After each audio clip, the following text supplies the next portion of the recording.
Well, to expand more on this, let's now welcome Dr. Gideon Chitanga, International Relations Analyst. Dr. Chitanga, thank you so much for your time.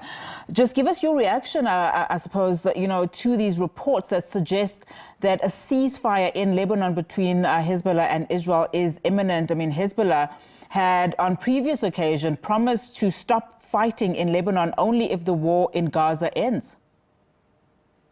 Yes, but I think the circumstances have shifted. Since Israel directly attacked Lebanon, there was evidence that Hezbollah was suffering. There is evidence that Hezbollah suffered a lot of casualties, lost a lot of its leadership.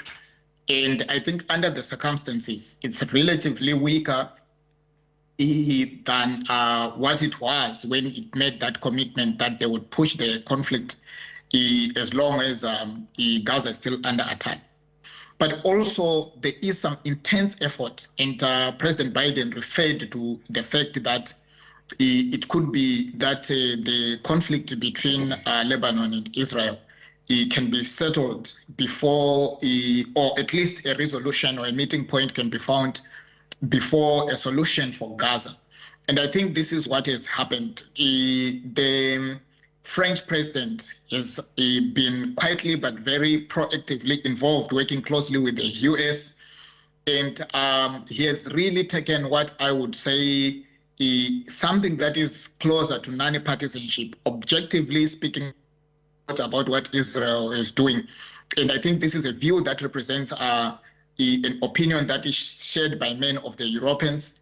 So I think there was quite a lot of pressure for Netanyahu to come to the table at this moment.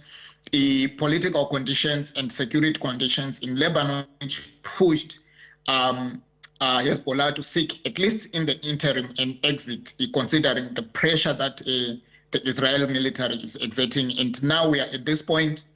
We hope that the right-wing faction of Netanyahu's government will concede to this today in the expected cabinet meeting, and possibly some semblance of interim stability could be realized that will allow the parties to further explore their differences. I want to just stay on that point of stability. How might this ceasefire aid in the devastation that we are currently seeing in Gaza? Does this in any way mean we'll see a resumption, at least in talks on stabilization in the region, given that these talks to end the war in Gaza have stalled significantly over the past few weeks? You see, this is a very delicate process in one of the most unstable regions. So this is probably, well, it is still a very significant step that will at least pave better ways of dialogue between the parties, but also between the key powerful international players who are seeking to end the conflict both between Lebanon and Israel, or Hezbollah to be specific, and Israel, and the conflict in Gaza, where Israel is still fighting a war that is claiming it's against us. I think moments of stability are always important, because then you de-escalate the conflict and create room for dialogue and negotiations. But it's just one step. There will be several steps of dialogue and negotiation and renegotiation. And in some instances, agreements are violated. But what is of interest, at least in what is coming out of the media, is that there is a commitment on the side of the US, France, other European partners to work closely with the UN to at least give oversight to the agreements that are being finalized, at least to ensure both Israel and Hezbollah will respect the agreements.